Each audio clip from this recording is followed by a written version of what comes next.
предлагали взять? Да. Я сказал, еще одну предложите, посажу. Болды. Жасыратын депутатқа, депутат болғанға да, Мемлекеттік қызметте жүргенде, әкім болып жүрген кезде сізге пара ұсынған жағдайлар болды ма?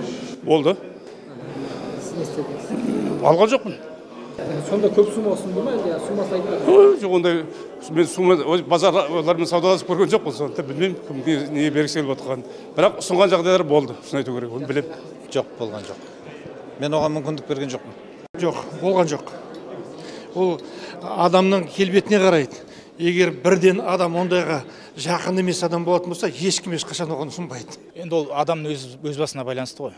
Егер сен өзің оған мүмкіндік бермесең, егер сен өзің оған қалайды сондай бір әңгімелерге мүмкіндік бермей, сенің жалпы имиджіңді да, сен туралы ел не айтады дегенде де, дәл сондай сенде имидж қалыптасса, саған ешкім ұсынбайды да.